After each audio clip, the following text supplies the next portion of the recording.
I'm James, and this is Producing Fun, a podcast about making games from a product perspective.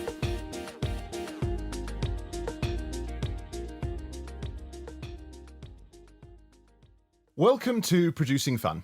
My guest this week is Ulrich Blennemann, a German publisher and proprietor of independent label Spielworxx. Since 2010, he's been delighting gamers with an incredibly eclectic range of themes, occasionally exploring difficult subject matters, from battles for power and fantasy worlds to Louisiana fishermen, and even to the morality of asbestos manufacturing. With Spielworxx, he aims to give gamers, by his own website's description, the tabletop version of the foodie experience.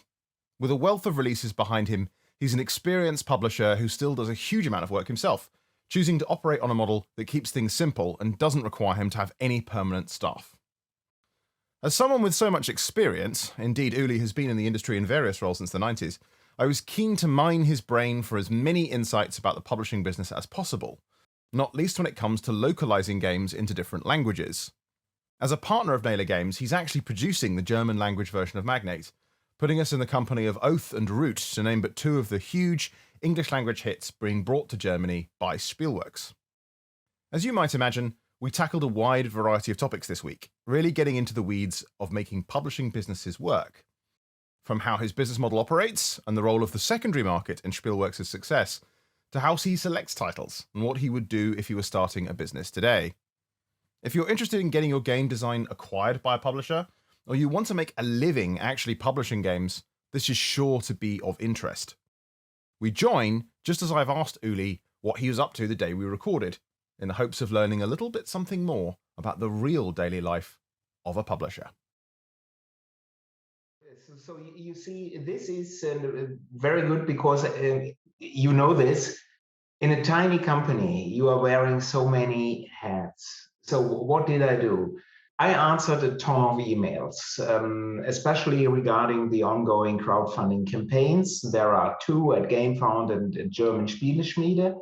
Then the usual business stuff you are doing mainly by email. I answered a couple of Twitter questions and put up some Twitter marketing, very small, of course, because it's Spielworxx. Then I looked at the upcoming schedule of Spielworxx. I looked at possibles for a cover draft for a new game. I looked at some rules and I did a little bit of rules editing. So you see, it was a day of, and this is often on Fridays, where there is, where I try to do some stuff that I'm not doing on the other days. So on other days, I prefer, let's say, to have 2 or 3 hours for rules or for other stuff. And here it is. Getting this done, getting this done, getting this done. I wrote some invoices too, so yeah, administrative stuff as well. So yeah. So it does tend to be then, is it Fridays you're kind of almost like your cleanup day, where you're doing lots of random bits and bobs? Yes, absolutely. Normally it's actually weekends.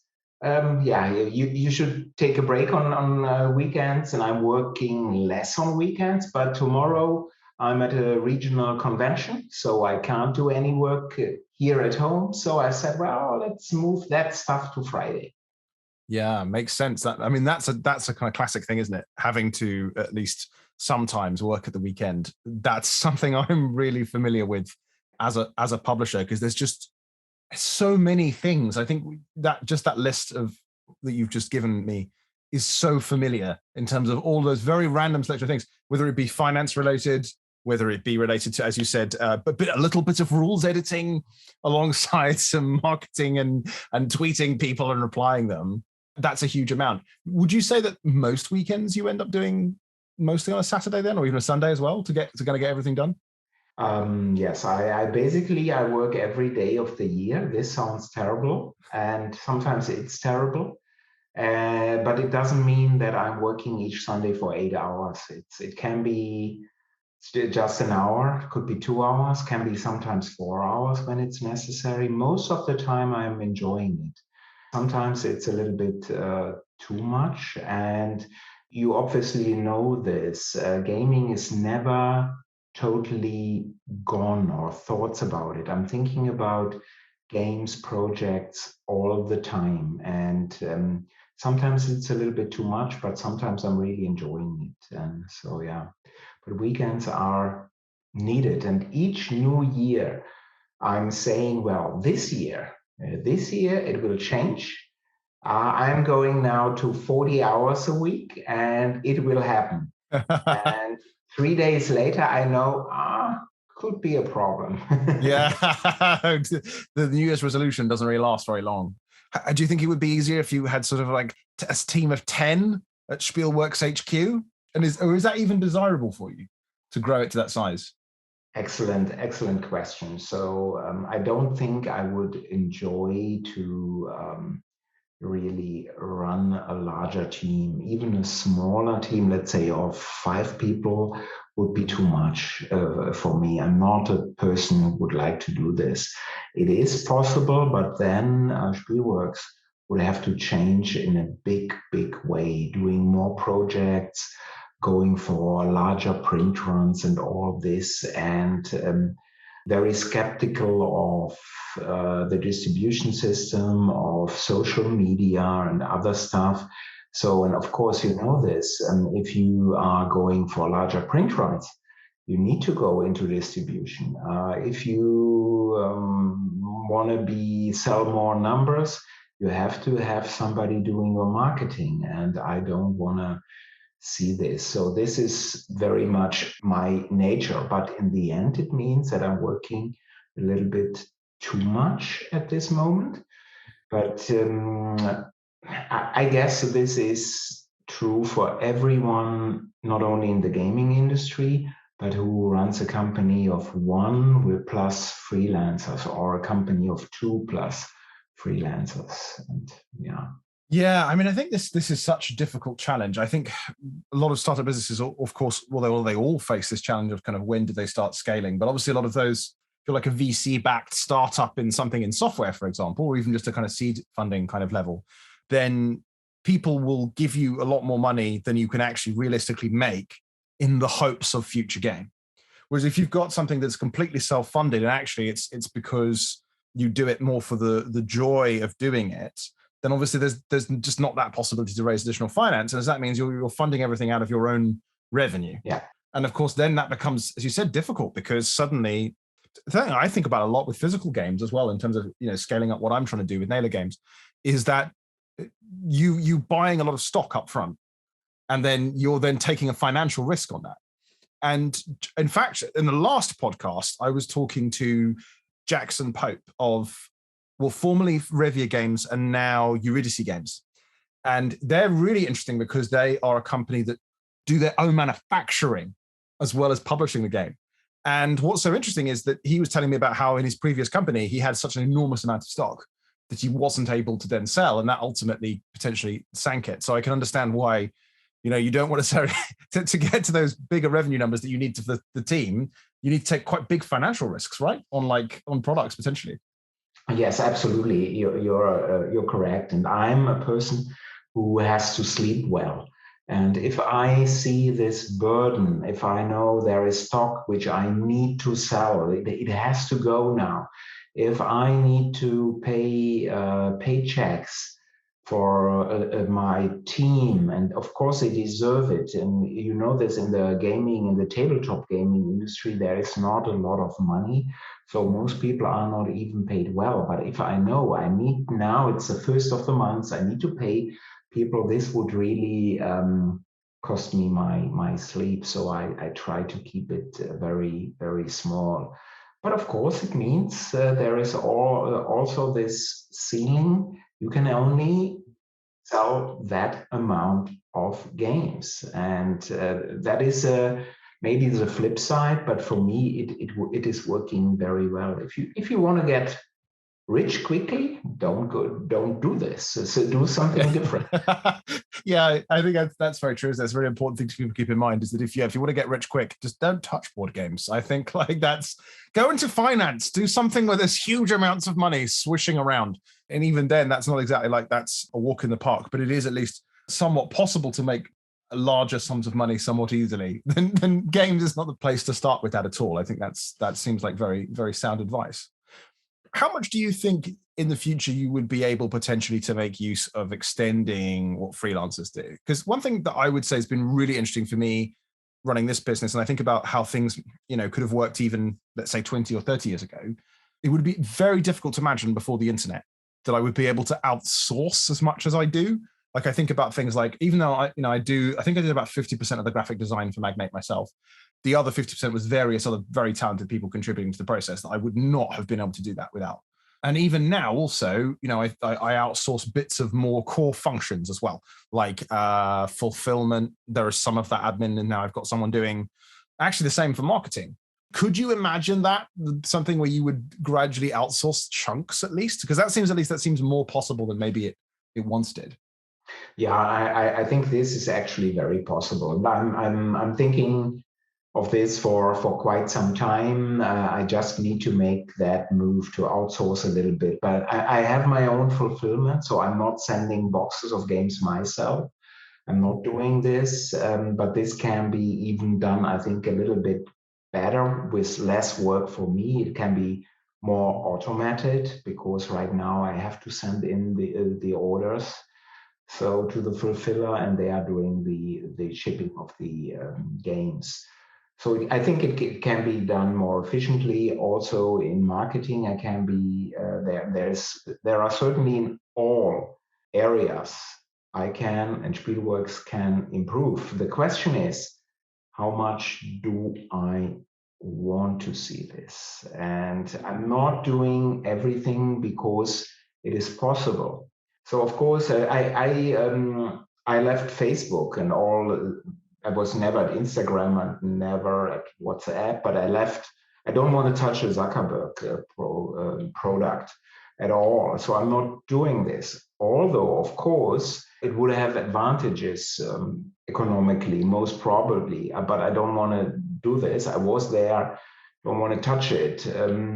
Yeah, it is always a difficult question, but I don't want to seem morally superior by not using Zuckerberg. Everybody has to see what is best for them. I'm using Twitter, which is not really a lot better. It's easier for me to use because it's just scrolling by, and it's not at Facebook. It was stories yeah, but of course, Spielworxx could outsource more. Maybe it will outsource more. The thing about the social media thing I find really fascinating, I mean, certainly my personal experience is that I think if I hadn't done this and I was off in, let's say I'd carried on my career in software where I was, and maybe gone to work as a, I don't know, head of product at a advertising company, I actually think there's a good chance that I would have come off all social media platforms. Because for me, I think there's a big question about, I think the thing it does to people isn't always great.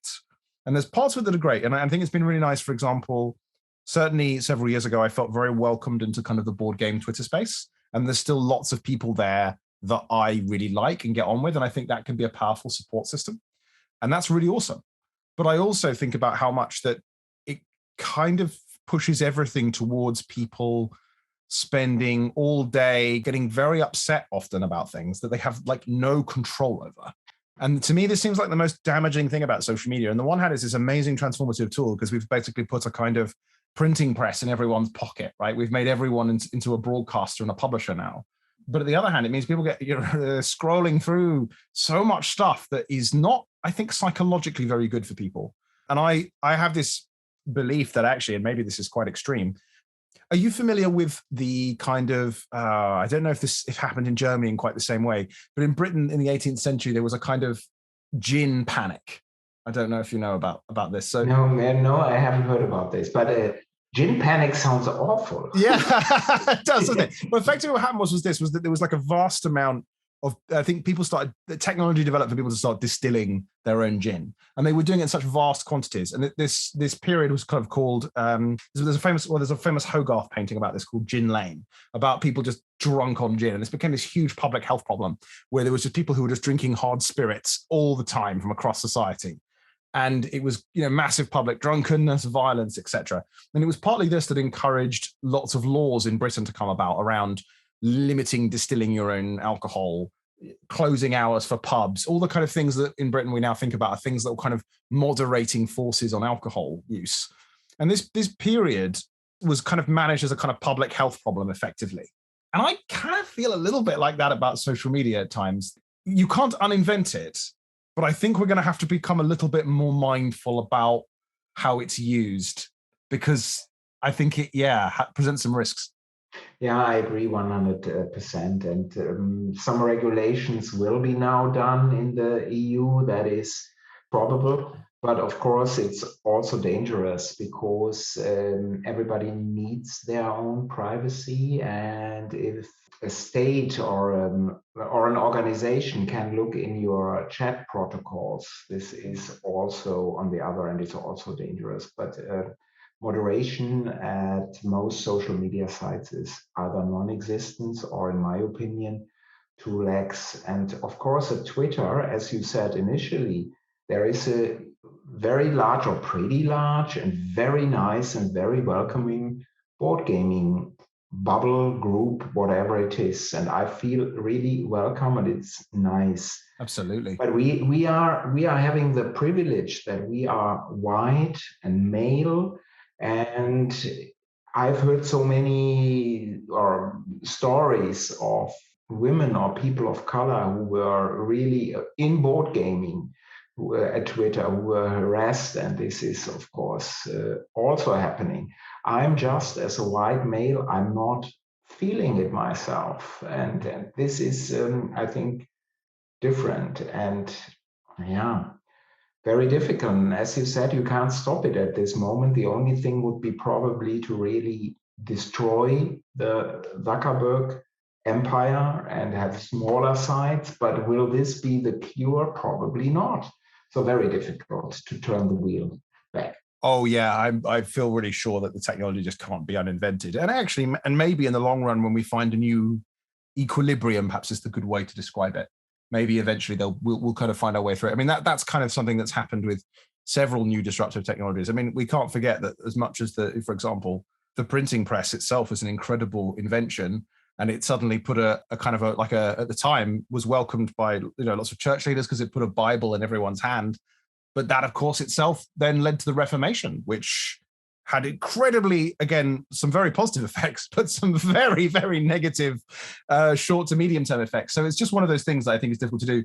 I kind of, with you about the Zuckerberg companies, I almost feel like it needs a kind of 1920s sort of Standard Oil treatment of maybe being broken up into multiple different companies. So that's not currently something that can work in American kind of competition law. Now, I think that's really interesting in terms of how that affects, bringing it back to games more concretely, about access to platforms and to market, because the big problem is, I think, even if one doesn't want to use it, it's such a big, powerful commercial influence that I know that, for example, if I wasn't using it, I'm leaving on the table so much potential to reach potential customers. And so it's that thing of like, weighing up, those issues. And I can see why it's just such a difficult one to make a call on, isn't it?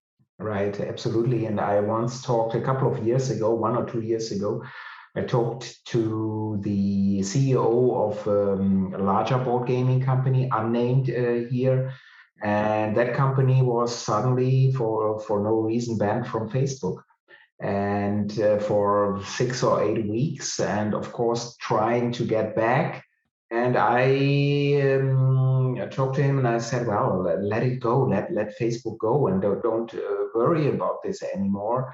If they don't want to see you, then don't be there anymore. But he said, well, no, I've built my audience there. It's so important for my company. I need to get back, although, and he said, I hate Facebook deeply. It's a very, very difficult decision. And and we cannot really only take a view from a moral point of view. There are so many different aspects. Yeah, it's difficult. Yeah, very, very difficult. So that kind of then brings me to that kind of question, which I'm really intrigued by, which is, how does Spielworxx find its audience? Because it's a very unique company in many ways. I think about the kind of games that you produce. I think about on your website, the way you describe the company is the automatic Google English translation, I'm sure, is not quite capturing it. but you have this kind of notion of the idea that there are these sort of positively difficult games in the sense they're a bit challenging. They're like, describe them a little bit like from memory being like the equivalent of fine dining in the sense of like it's a foodie experience where it's maybe a bit challenging, but it's very rewarding. So I think this is a really cool way to talk about more niche games. And I'm really interested to know like how you find that audience that want the foodie experience, especially given the fact that, you deliberately said, look, there are certain platforms I just don't want to work with. How does that audience come about?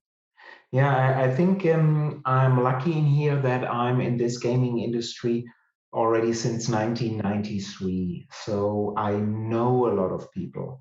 So professionally since 1993. And I already founded Spielworxx in 2010. And so that's also 12 years now. And at that time, you know this, the gaming market was so much smaller. So I was able, let's simply stay with Spielworxx since 2010. At that time, it was so much easier to get some feedback, to get known among people and gamers, because there were a lot fewer companies and a lot fewer games.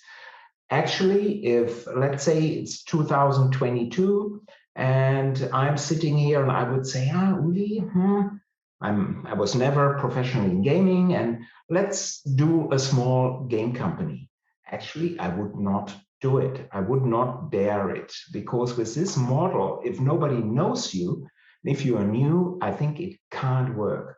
So I'm really lucky that I have people who know the Spielworxx website, who simply buy my stuff. And I'm really, really, this is so much appreciated. I'm really grateful for this, that I have these people and that they come to me. But for a newcomer these days, it's so much harder to be, to make a splash or to even get any attention these days.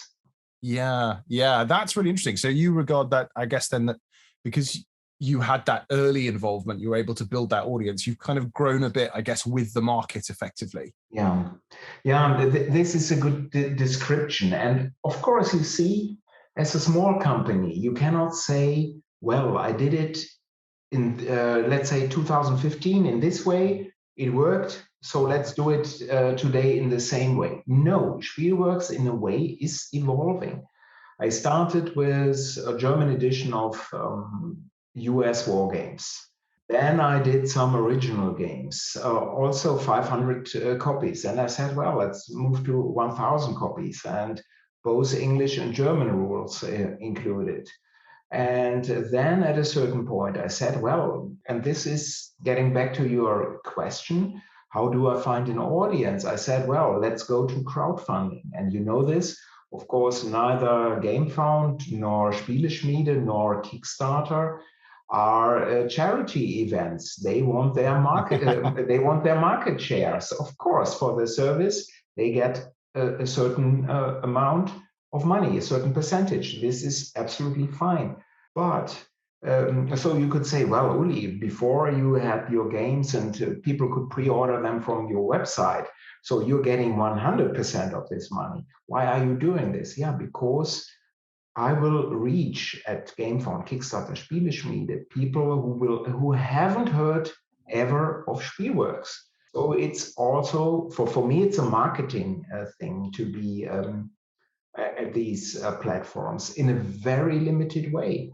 Right now, there is a crowdfunding campaign, and if you compare my campaign, how it looks, the site at GameFound, to more professional, to larger companies who have their own staff, who are just doing the crowdfunding campaigns, it's still small, but at least people are seeing me. People who would never, ever, who look at my website, they will never find it. So you need to evolve. But maybe 2 years from now, I'm saying, James, I'm now in distribution with all my games. So it is what is now necessary. Asmodee, Ravensburger, other companies, they are like a super tanker.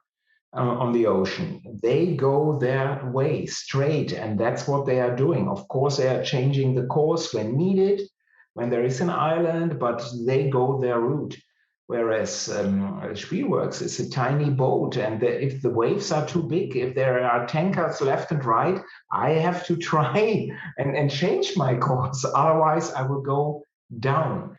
So I cannot say what will happen in 2 years from now. If somebody had asked me 5 years ago, will you do crowdfunding? I'd say no, I'm not doing it for sure.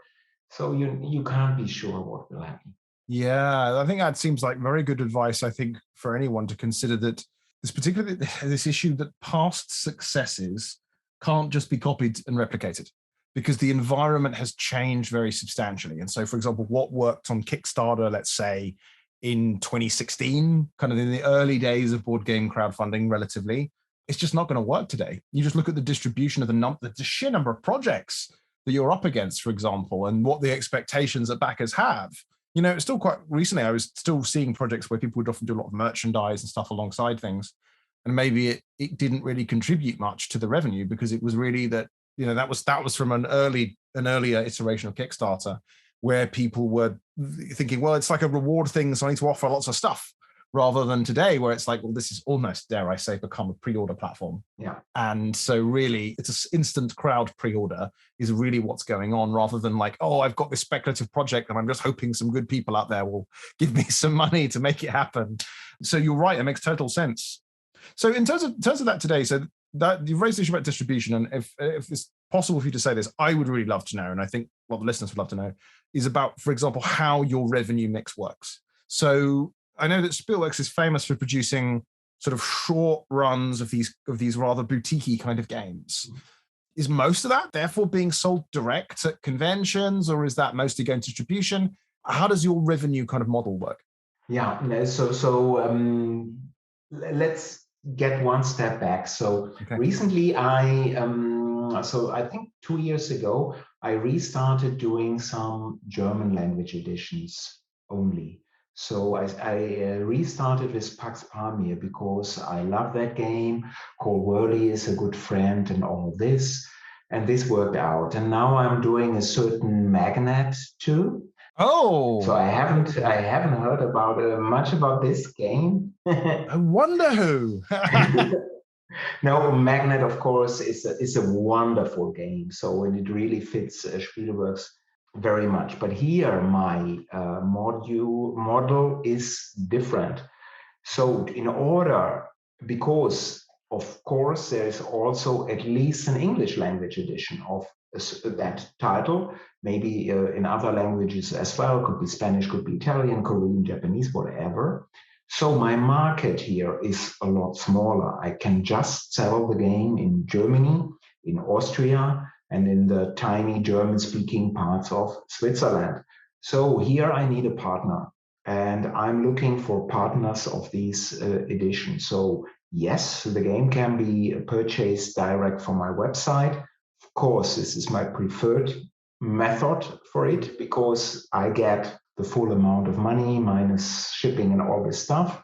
But I need a partner, and so here in these with these German language titles, I'm also in a limited way in distribution, retail and distribution. So, and of course, you know this, you are losing quite a bit of money by sending games into distribution, but also it allows you larger numbers.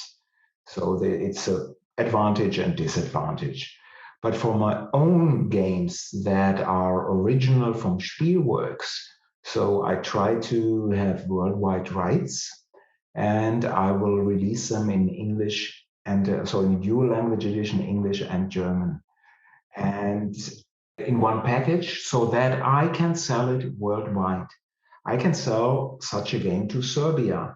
There may be just 2 Spielworxx fans in Serbia, but at least they are able, if they are gamers, to read English language rules. They don't read any German, but in this way I can sell it to them. I can sell 3 copies to Greece, 5 copies to Finland, maybe direct. And this all is nice for me with limited runs. And I also try to only do a single print run so that people know, there is a certain value in this game.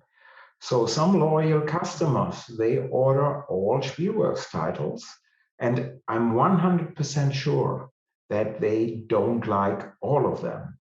So let's say you like only every other Spielworxx game, but still, this game, if I don't like it, I can still sell it on the second hand market for a good amount of money.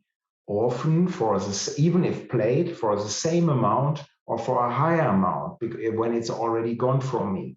So they are not really are in risk of losing money, although my games are pretty expensive. That's what it is, low print runs and all that. And in these days anyway, with the costs of resources and paper and everything, games are still underpriced, but it's still an expensive hobby. So here my main revenue, of course, is from selling direct. And for me, it's also quite important to sell as fast as possible. If I sell out of a title in 18 months, that's fine. But if I sell out in 3 months, that's much, much better, because I can already use that money, the income, the profits, to pre-purchase from the manufacturer my next game.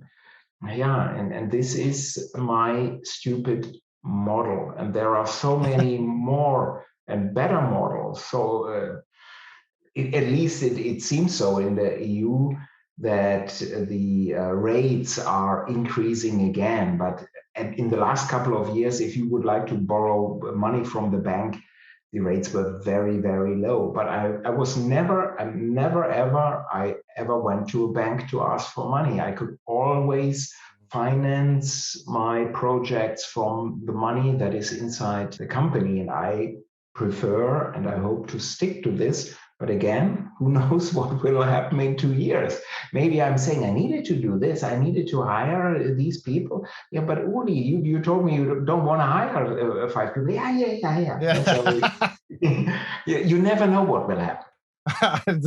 I'm trying to just imagine that in 2 years' time, you're going to have 30 staff and you're going to be using lots of complex debt products that you would have bought, leveraged 100 to 1 on capital, something like that, going completely the reverse of what you said.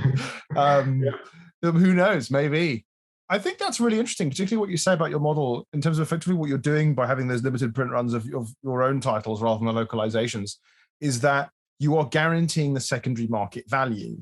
That's really interesting, because I was reading a very interesting article by Charlie Thiel recently, and he was talking about Kickstarter and the crowdfunding platforms as having a little bit of similarity to the kind of pay-to-play models in online gaming. And he was drawing some, particularly, I think, to the kind of loot boxes that you find in digital games, and saying, look, is there a bit of casino going on here? Yeah. Which is that the same kind of dopamine reward loop things that are designed into those digital products. So in some ways, what Kickstarter does. And I want to go in the whole argument. It's a really interesting piece, and I recommend anyone who will go to read it. I love his writing in general. It's brilliant on games, and I would definitely strongly recommend it. One of the things that came out of it was that I kind of hadn't twigged that for lots of people with Kickstarters, they can sometimes, particularly when they have exclusive elements, they can be quite sure that or have a good chance that the product will have a secondary market value. It means they don't actually lose money by backing it, which is kind of true of very big Kickstarters that have lots of Kickstarter exclusive stuff.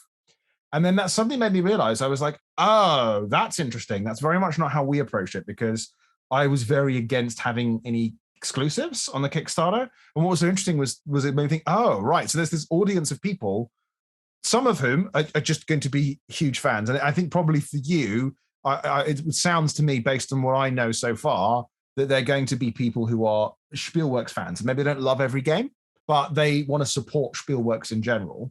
But I can imagine that people backing things like a Simon campaign, not because they're like, oh, I've got such love for this Hong Kong listed public company, but because they're thinking, oh, well, this is pretty much a no-lose situation, because I will at least get the money back on it. And then potentially, if I'm selling the Kickstarter exclusives, more. And my first taste of this actually came with Magnate, where we saw that some of the versions of it trading secondhand that had the Kickstarter exclusive banknotes in it were commanding prices on the BGG marketplace and eBay that was higher than the price I was charging for a new copy that was the same for everything except those banknotes. And I thought was fascinating that is a part of this market. So I don't know, it sounds like it's quite a smart model in some ways. Yeah, but there are quite a few collectors also in our hobby, in our market, who will buy and who will keep it. But for others, I think you are absolutely right. For some, Kickstarter or crowdfunding exclusives are very important. I think you can, if you do this, you can make more money. It's not my model. I don't want to do this. Not at all. But I think for some, it is really important there. And another thing is what I missed to mention. I'm not saying if I'm only doing a single print run of each edition that the game cannot reappear in a second edition, but not from me. I will license my games if there is demand for it. It has happened. It will happen in the future for some games. And it can be also that it's not in English or German language. Could be just Chinese, could be just Korean. So Ground Floor didn't, I think that's from 2017, could be 18, I'm not sure, 17, I guess. The game was quite popular, and I had so many talks to English language publishers, but in the end, no deal came through. But this year, a couple of weeks ago, there is a new edition, but just a Korean edition. So it can also happen. But, and you also know this, with a huge amount of new games, publishers, and I would do the same thing, who are into licensing games from other companies, they are very much cherry picking. So they look at BGG, anything below 7.5 is not good enough or whatever and forever. So there are so many reasons for it. So it's not that easy, but I cannot guarantee if you are buying a Spielworxx game that in 2 or 3 years afterwards, there's a new edition of that game. And of course, it may also mean that the new edition is more, for lack of a better term, more modern, because you know this, no book and no game is ever finished. And no matter how hard you look into it, if you revisit a game or a book, you will find, this is a stupid mistake, or it could be, on second thinking, I think we should change this tiny rule a little bit, tweak it a little bit. So the new edition, maybe even in a way, I use the term modern, or it may be actually better than your Spielworxx edition. But what I can guarantee, on this whole planet, there are not more than 1,000 copies of this game. And so you have a special game, at least. And yeah. That's very useful. I think that makes tremendous sense that even if it reappears, it will never reappear in quite the same way. So it has this sort of original Spielworxx one. And the thing about the secondary market pricing is really interesting because that's exactly what happened with me in Captains of the Gulf. Because I think I played that at a convention end of 2018 and really enjoyed it. Very much wanted to get my hands on a copy, and you would have completely sold out a long time by the time that I was looking to buy one. And so I ended up buying a secondhand one. I think it was slightly more expensive than the original RRP to get hold of it because, again, well, it's limited supply. It's a special version of that particular game. Well, I think that's great, isn't it? Because and this is how I feel about all this kind of thing, is it feels like it's the best of both worlds in many ways, because if they back it and they join in early on, then they're going to get a special first edition of it. But if it's really popular and it's something which is has a real potential for a life much beyond 1,000 copies, someone licenses it again, they produce it, and it's still possible for other people to enjoy that game as well. Yes. Yeah, you shouldn't close the door completely. I don't like this at all. So why shouldn't a product, a game book reappear if it proves to be popular? It's just not Spielworxx who would do this edition. But of course, people can, if they like, use my graphics. I will gladly point them to the printer I'm using. If they want to have different graphics, different printers, they can do so. But you know this, it's more difficult, especially if you need to redo all graphics from scratch again. This costs a lot of money. Yeah, but anything is possible if parties are talking. So yeah. Yeah, that's really interesting. So, speaking of localization, let's talk about that because you're someone who's worked on both sides of it. So you've made German editions of games like Pax Premier, like Magnate, which will be appearing later this year. But you've also licensed your games to other people as well. So that's really interesting to have both of those perspectives on it. Let's talk about the German localizations first. How do you go about picking a game to localize? How would you do that cherry picking? What are you looking for when you're going to localize a title? Yeah, one of the few advantages of being a tiny publisher is that I can do whatever I want. So I'm looking, Spielworxx is publishing games that I like, and Spielworxx is licensing games that I like. So I'm looking for games that I like to play. That's Pax Pamir and everything that is done by Cole Worley. I'd love to see in a German edition because these are my favorite games. Same to Magnet. In Magnet, you could say we talked about this earlier, of course, James. You could say, well, another city builder. Well, why? And it's just an economic game, and at the end you count your money and gone. So yeah. But this game also fits the Spielworxx, the label, I think, very well because I love how the game develops. Yes, during the game, you're making more money and the prices get higher. It feels great, but you already know that a crash is coming, is looming.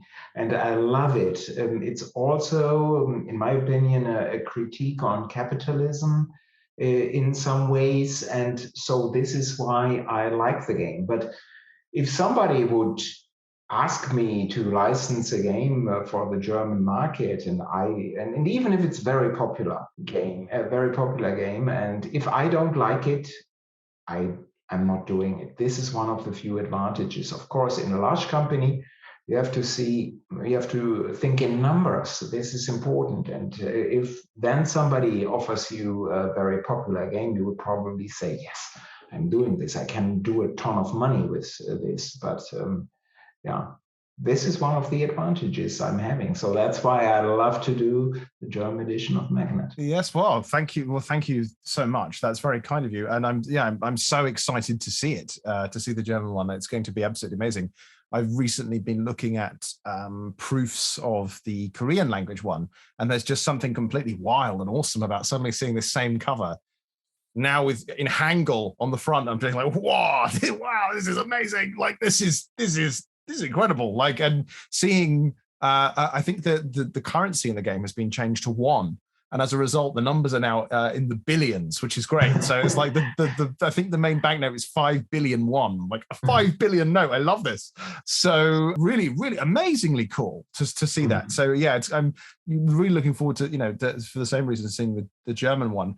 So it sounds to me like really the primary principle actually ahead of everything else. And this is again this advantage, I guess, of being small, of not having like a huge number of employees on your books who now you're like, oh my God, I've got to pay all these salaries, is that you can just choose, well, actually, the most important first criteria is that this game is something I really like. And then after that, you can go, well, presumably though, and I'm guessing this is also really important, you also have to believe I like this, but it also has to have commercial potential because it does still need to be profitable. But you don't have to be driven by that as your very first instinct because you don't have this vast overhead. Yes, absolutely, totally correct. And yes, if I had some games I was interested in on my table, I liked them, but I couldn't make the numbers work. So if I'm losing money doing it, or the chances to lose money are high, I won't touch the game. I can still play the English language edition. I probably have it then here at home, and that's fine, but it's just not a commercial thing to do. So, yeah, both things have to come together. And I don't need to do 10 games a year, so I can be very picky here too. Yeah. Yeah, makes sense. Has your output however, increased quite a bit, because it seems like when I'm scrolling through the Spielworxx website now, it feels like the pace at which, when you add the localized versions and the new games together, seems quite solid. Yeah, I think the output has increased because of the localized versions. Again, this is one thing, but it's a different model, and I'm not really doing that much work on them. So I'm developing a game, as you know, is very time consuming. So from early tests to bring the game to market, of course, I'm not doing this alone. I have freelance people, but still it's a lot of work. In a localized version, the huge advantage is that the original publisher has already done this. And so that makes it easier to do it. And this year, and they will appear late this year, I had two co-publishing games. So with New Mill Industries, that was London Necropolis Railway by Daniel Newman. And with Nick Case of Amusement Inc., I did Pilgrim. But these are not really Spielworxx games. Yes, Spielworxx is a publishing partner, but New Mill and Amusement, they did the majority of the work. So that was also easier for me to do. And next year, if everything goes according to plan, I will do less games. But again, let's look at the new year resolution and see what will truly happen. Yes, absolutely. That doesn't have a great track record of coming true. So actually, can we talk a bit about that? Because I find that really interesting as part of a general trend that I'm starting to see. So the company's called New Mill. Did I get that right? Yeah, New Mill Industries. New Mill Industries. And are they kind of like a design studio then, or are they a publisher in their own right?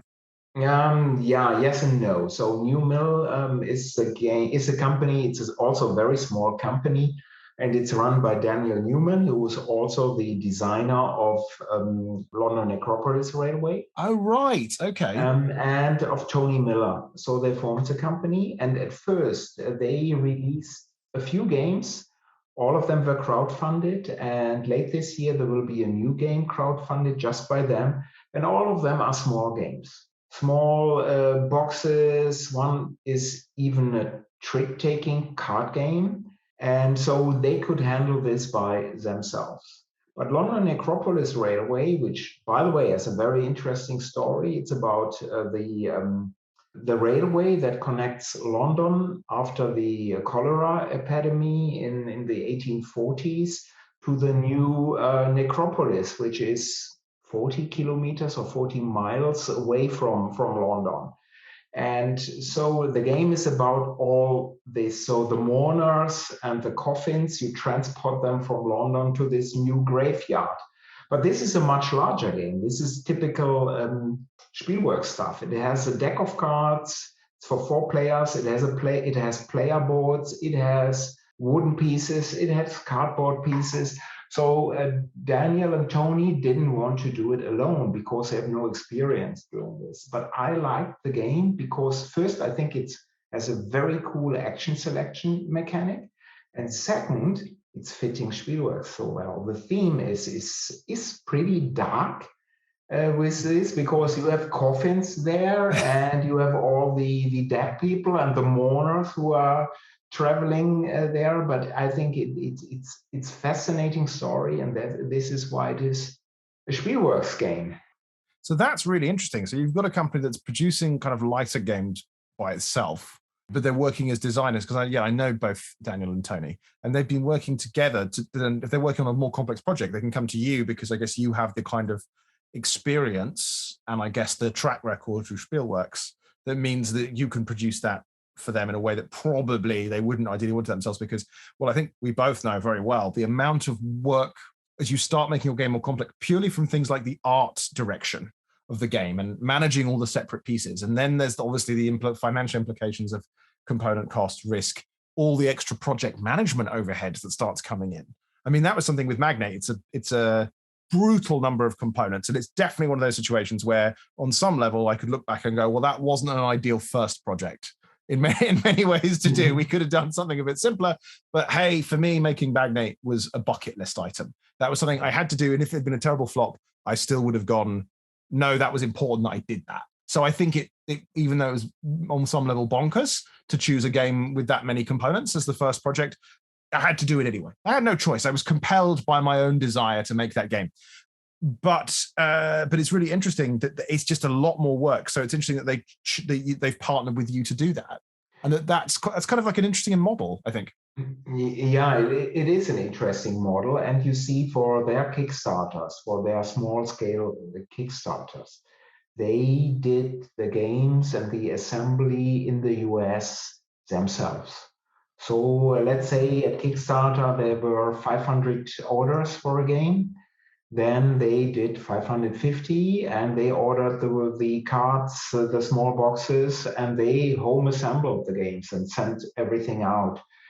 So they could manage this, but not for a large game. And at first, Daniel and I, we said, well, let's crowdfund this game. But crowdfunding campaigns can be also very time consuming. And I said, well, Daniel, let's look into a 1,000 copy print run for this game. And we looked at the numbers and we sold out already in I think 3 or 4 weeks. So the game will appear this fall and it's done. And neither Daniel, New Mill Industries, nor me become rich because of this. But I think it will be a very nice game on a very, very interesting topic. And maybe there's a different publisher afterwards who will say, well, this was sold out quickly. We like the game. Let's do a new edition. And yeah, maybe. But if not, done and fine, everything great. Do you think they'll take it and say, look, we love the gameplay, but we would like to retheme it, and now it's going to be about My Little Pony? That would be nice. That would be nice. Could they do that? But because it's Daniel's games, I would be really surprised if he would agree to this. But if he wants to do this, yeah. Yeah. No, it's interesting because I was thinking about his other game. Is it Dead Man's Cabal? Is another one of his. So part of this sort of like is kind of like almost like a Meditations on Death trilogy. I think it's an amazing subject matter. The London Acropolis Railway is something I knew about before the game appeared, and I think it did have a special platform today at Waterloo, I believe, where the trains would go from. It is a special platform. Yes, you're right, but you know this better than me, bloody Germans. Yeah, amazing, a really cool theme. I mean, that's something else that I want to just talk about briefly. Is about, I guess, your model lets you do also some slightly more difficult themes. The big thing on my list of Spielworxx games that I really want to play, and I've not yet played, is absolutely the cost. That I've looked at, I go, wow, what a subject matter. As I understand it, make sure I've understood the game correctly, you are an asbestos manufacturer, and you play over, I think, quite a long period of time that it represents. Is it? It's abstract. The time scale is abstract, but you're right. You're an asbestos company. Although I get to this later. So the cost is, in my opinion, maybe my all-time favorite Spielworxx game, because on one hand, I think it's mechanically, it's brilliant. So Mo Canales and his team, they did a tremendously well done, mechanically sound game. That is one part. But the other part is the topic matter. Asbestos, and you mine asbestos, you redo it, and then you are selling it. And you are selling it also to other countries. And even if your country where you mined and milled it is saying, well, we are not doing this anymore because we now know that asbestos is very unhealthy, you can still sell it to other countries who are still taking it, which is at this moment of time, if I'm not totally mistaken, but 2 years ago it was the case, you could sell it to India, you could sell it to China, to lots of spaces. And asbestos is still done these days, but most probably not in the country where you are finding it. And you can do so. And on top of that, in the game, you can say, well, I want to make a profit, because in the end of the game, it's who has most money is the winner. And what you can do in the game, you can say, well, my miners, they are quite useful, so I better have some safety regulations in the game. But of course, safety regulations will cost money.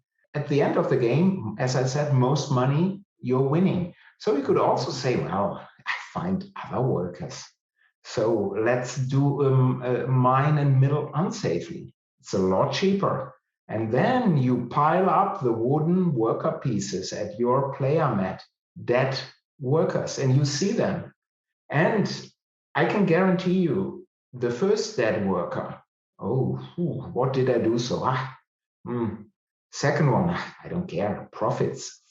And there are people, and this is why I love this game, why I think it's so good, because the game tells you a lot of stories at the end. It's a game about modern capitalism. And this, I'm now getting back to asbestos. Asbestos is just a hook here. It could be almost all kinds of, it could be also board gaming. We don't know how the companies, all the companies we are using, how they work. Is it maybe before a large convention, if we need the game, that they are having 7 days a week, 14-hour shifts? Are there children working? Of course, they say, well, in our plans, they are not doing this, but we don't know. But asbestos is a hook here. It tells you a lot of stories in the game, and people are talking after a game about this. Some people won't ever mill and mine unsafely. They're saying, I'm not doing this. But then they see, I'm not competitive anymore. The others are doing it. I will do the same thing. And the game, it is cheaper. You can win the game by mining and milling safely, but it's a lot harder. So, and I got some questions. Oh, this game is broken because there is no mechanic in the game which makes mining and milling safely easier or gives you a bonus in terms of money. No, because this would be unrealistic. Yeah. And if this would be in the game, I wouldn't have done the game. I wouldn't have done the game, because this game is making an important statement. In my opinion, it is serious gaming at its best. And there are other excellent serious games. For example, there is by Amabel Russell from Holland Spiele, there is this Guilty Land, which is about slavery in the US. It's a 2-player game. But some people, and I can understand, have commented, and as I love the game, that, saying, well, I totally got detached from the topic matter in this Guilty Land.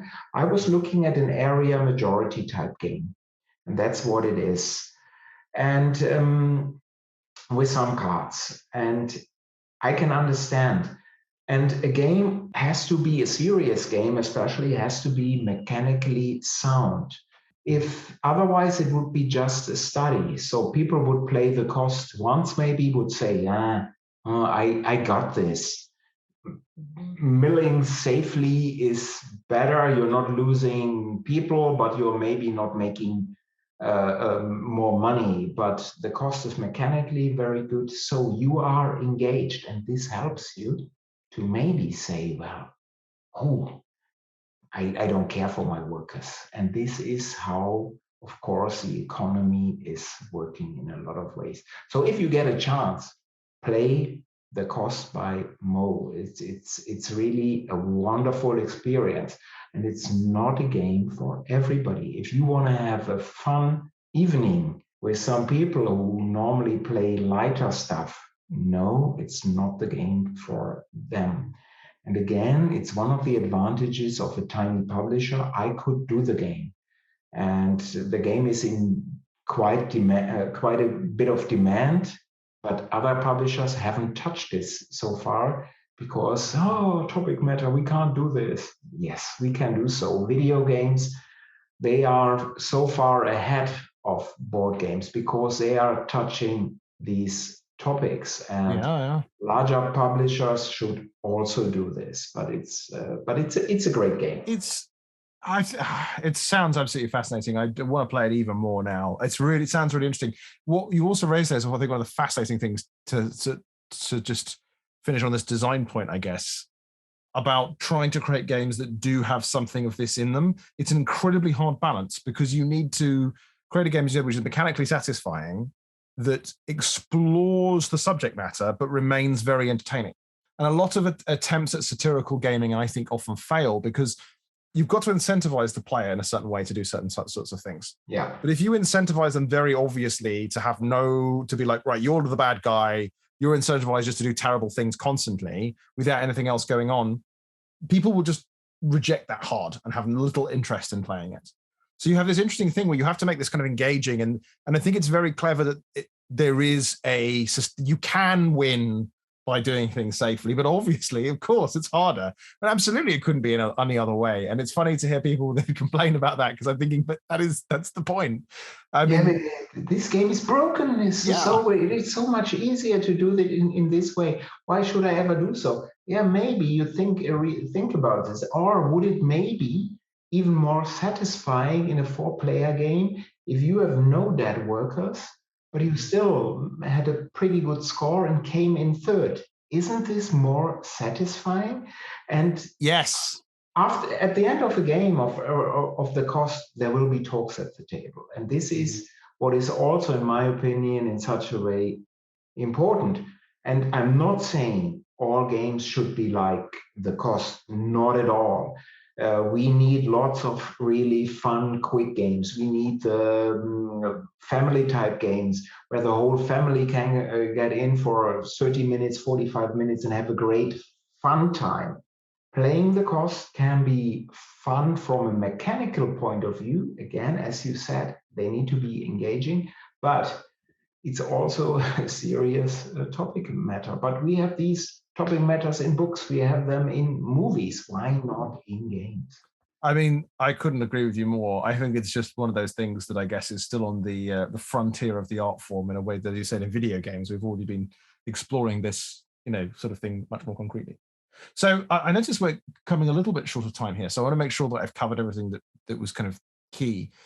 What would be your top 3 tips for a new publisher who's starting out now? You said that, wow, you probably wouldn't necessarily even start out yourself in this environment, given how challenging and saturated things are. If someone says, doesn't matter, I like the sound of that, actually. I like the variety of the work in publishing. I actually think that the stuff around managing the art, the project management, some of the other administration that goes around bringing a game to life alongside that lovely, fun product development stuff.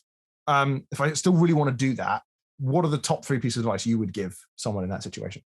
Yeah, it's difficult to say, but if you really want to do this, I think earlier this came in too negative. So working as a small publisher is a very rewarding job, or spending just time. It can be very rewarding because you are working with so many creative people, and this is just wonderful. So my 3 tips, so hints. First is, if you want to now start your company, think about it well in advance. A good game that you may have or a friend has given you is not enough. Have a clear vision what you want to achieve with this product. And second tip probably is have as much money for the first 12 months, for 1 year, that even if you lose 100% of the money, so you're not making a single euro, dollar, pound sterling, that you are not broke, that you can still, so in a way, have this money, and if it's gone, it's gone. This is definitely helpful, but have a clear vision, and again, be very flexible. And don't think in terms of Gloomhaven and Frosthaven, of the wonderful Isaac Childress, who made millions with both games at Kickstarter. And I think quite a few younger people, new publishers, are thinking, I have a game that is as good. It's just in a different genre. I put it to Kickstarters and I will get rich quick. No. For every success story that is there are 50 games and publishers and companies that are not really break even. And for a larger publisher, this is not that difficult. It's the usual thing. You have 10 projects and you know that 8 of them, you will be really happy if they break even. But 2 of them, most probably, hopefully, they will make a lot of money. You just do not know which 2 of the 10 projects will bring you the money. And this makes it so difficult. So if you have just a single egg in the basket, chances are that this game won't be that game, that title that makes a lot of money. Yeah. That makes a tremendous amount of sense, doesn't it? Keeping that in mind. I mean, I think, as you said, that the problem is they're the stories that we tend to hear about because it's been so hugely successful, something like Gloomhaven, but they are also very much the exception to what happens. I kind of feel like a slightly better model for me personally, if I look at a company that actually the one that I think inspires me the most personally is actually Stonemaier Games. Because when I look at what Jamie Stegmaier has done, what I think is so fascinating is that he reveals his numbers of units that his lifetime units he sold, which is almost unprecedented anywhere, pretty much I've seen. And what's so interesting about it is it follows the classic distribution, but he's just done them all pretty well. Like it was really interesting to see his recent numbers that there wasn't a single game he'd made that had sold less than 30,000 units, but it still was the case that more than half of all the games he has ever sold were Wingspan. And I just thought, like, if you want an example of how powerful the Pareto principle holds for everything in games, that's such a good example. I mean, he's crushing it on numbers of his other games. Anyone would be happy with the other numbers he's doing in this space.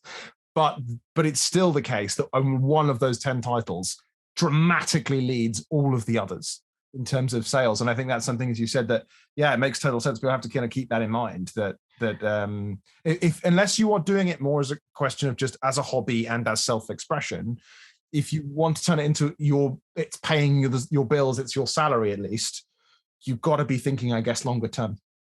Yeah, if you just want to do it as a hobby, or I want to I think this game is great, let's publish it, and then it's done. Then of course, if you have that money, do so. But this is a different thing. If you want to make a living longer term, yeah, you should be more careful. And Jamie, of course, is also, in my opinion, an exception.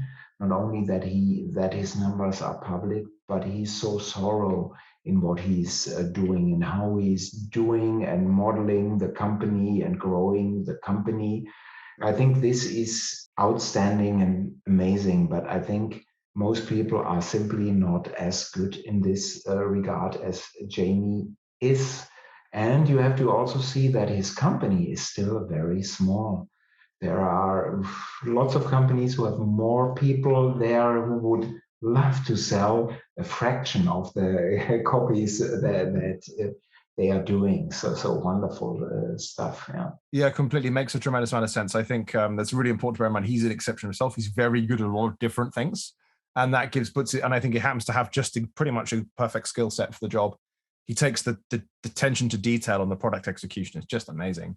And as you say, like, actually, what I think is really cool about him as well is that he's obviously quite sensible on cost control, because he doesn't have an enormous team, actually. Like, his team is, I think, only 2 or 3 full-time employees, even though he's got $27 million last year in revenue. And I think that's such a good sign of, like, yeah, that's very typically sensible, basically, is what I'm seeing, rather than like, right, we've had 2 successful games, let's take on 100 people, let's to the moon kind of thing, which is what some people do. And then I'm not going to name any of them, but I can think of a couple of high profile examples of companies that have rapidly expanded their workforce massively beyond what they really need, to be honest, and then paid the price for that.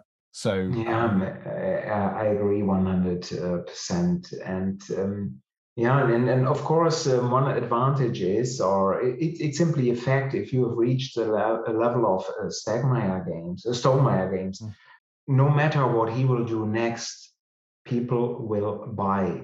The distribution retail will buy. Of course, if he would now do crap games 2 or 3 in a row, which I'm 100% sure they won't do, then of course at a certain point people won't order. But he has reached now a plateau that people will confidently buy the new games. And of course, if you have a classic game, a real classic games, because the term classic is being used too often in our pretty much new industry.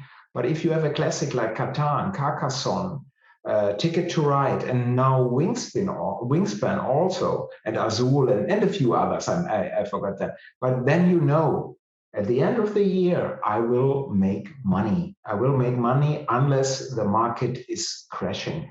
But these evergreens, these classic games, they will make sure that you will earn money. And Jamie, again, his company is so small. So I bet he knows on the 1st of January that he will have profits in December, no matter what will happen. It's simply, even if he's not doing a new game.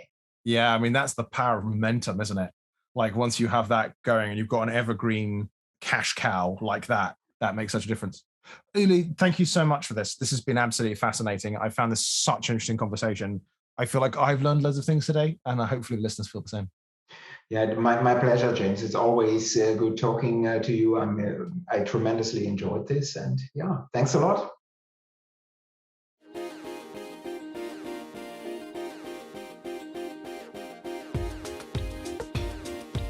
Producing Fun is produced by Naylor Games. If you enjoyed the show, follow us on Spotify, Stitcher, or other major podcasting platforms. Remember, Producing Fun is also a product, and it thrives on feedback. So please leave a review wherever possible, or simply send me your feedback directly. You can message me on Twitter @NaylorJames, or write me an email, james@naylorgames.com. Until next time.